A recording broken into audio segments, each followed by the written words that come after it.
Hi everyone, this video is my ethnics project. I am going to analyze the attitude of modern America towards Chinese people in the United States from the perspective of international students through the movie Detective Chinatown 1900, focusing mainly on the mid to late 19th century and the 20th century. Let me quickly introduce the movie's storyline.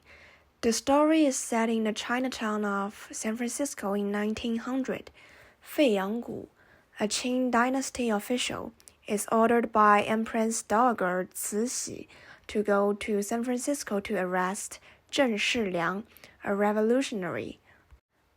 At the same time, Alice, the daughter of U.S. Representative Grant, was brutally murdered in Chinatown, which caused social shock and people demanded for the closure of Chinatown.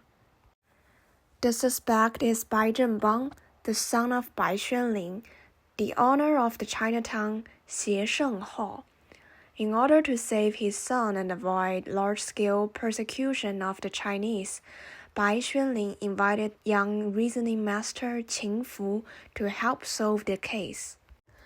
Qin Fu meets a Chinese Indian hunter, a Gui, and the two team up to investigate, revealing the political conspiracy and racial discrimination behind the case.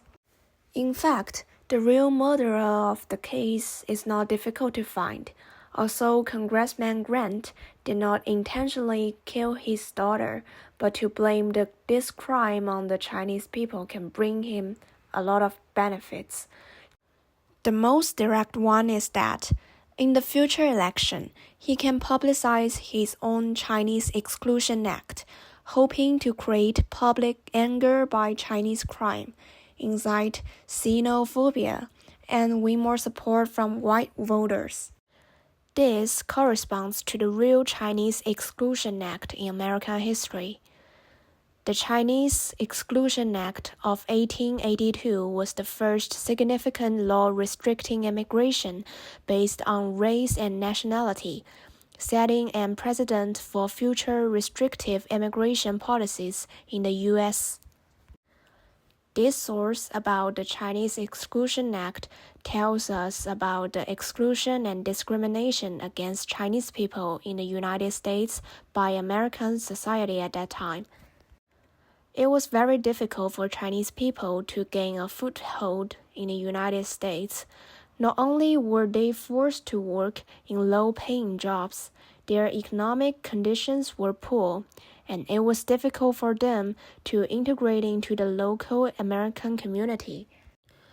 We can also see cases of Chinese being treated differently in textbooks.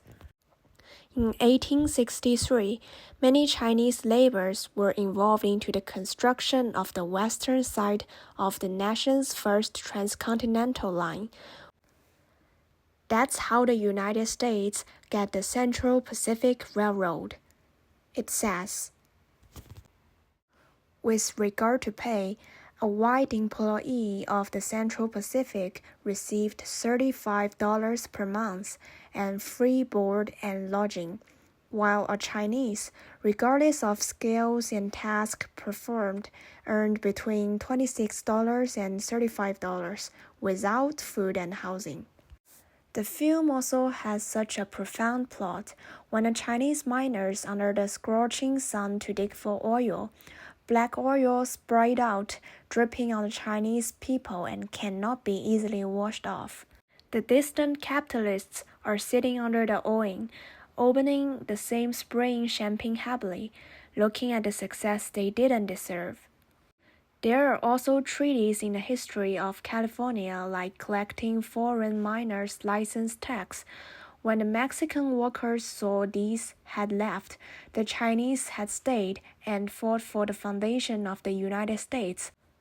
Although the situation was unfair to them, we can see the spirit of the Chinese in that era: perseverance, hard working, and never give up. In 1854, the California Supreme Court ruled in People v.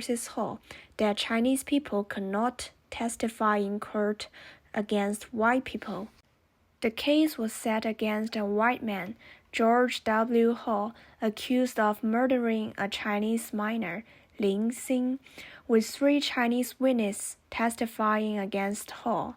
However, the court ruled that the Chinese testimony was invalid on the grounds of racial bias, which eventually led to Hall's release.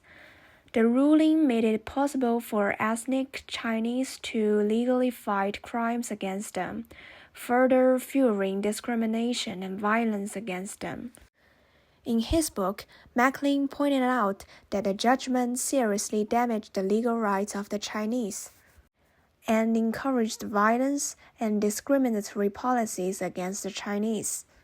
This case not only reflected the social prejudice against Chinese at that time, but also revealed the racial discrimination in the legal system. It is similar to the injustice Bai Xuanling received in the movie when he confronted many white people in the court. But the difference is that in the movie, he had a chance to speak out. Let's watch the exciting clip in which he spoke up for himself and the nation.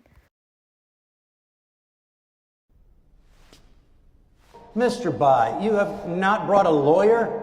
Because 95% lawyers in America are white, I choose to defend myself. Let's start with Mr. Chairman's clean white shirt. Last night, Ms. Xu from Chinatown was waiting outside your house to pick up the shirt. It's dirty with red wine at a party. Before morning, the vegetable seller, Ah Chang, sent fresh water to a maid. That's how you got a wonderful breakfast today before you come here. Look, I don't understand, Mr. Bai. What are you getting at with all these stories? If you don't understand, I make it simple. How did everyone get here? Who built this transcontinental railway? One hammer strike at a time. Those two and myself are the only survivors in that accident. My brother, Lao Si, lost his arm. This young man up here lost his parents. But in the most famous group photo, why is there not a single Chinese? Are we not worthy? Gentlemen, I ask you to look at the marble floor, the chairs, the tables, and the beautiful ceiling.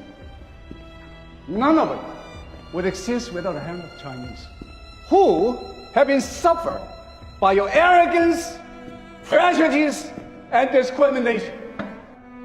We, father and son, have given our years, lives to this country, and what have we got in return? We got the Chinese Exclusion Act, which was enacted without asking any Chinese whether it's your food, clothes, houses, even your transportation. In this land, in the eyes of neighbors, we are all outsiders.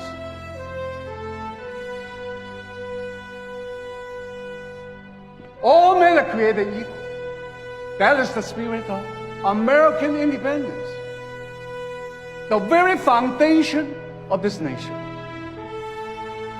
Gentlemen, I have the last question for you. Where is equality?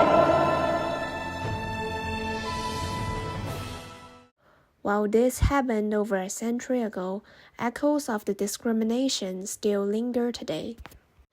It is said that the best Easter egg of the film Detective Chinatown 1900 is actually the bustling night scene and the peaceful era you see when you walked out of the cinema. I couldn't agree more. During the spring break, I also went to the Chinatown in San Francisco. It has developed its own style, with restaurants, law firms, and many small shops that selling something represent traditional Chinese culture. There are also many foreign travelers who come there for a visit, and Chinese students studying abroad will go there to taste the food from their hometown. I'm glad that China has become prosperous and strong now and is no longer at the mercy of external pressure at will. However, has the international situation really become peaceful and harmonious? In just a few weeks, China and the United States have increased tariffs by over 100% on each other, and more news reports that the United States is canceling international students' visa, causing society to fall into anxiety again. There's so much more to say, but I will end here with a simple wish.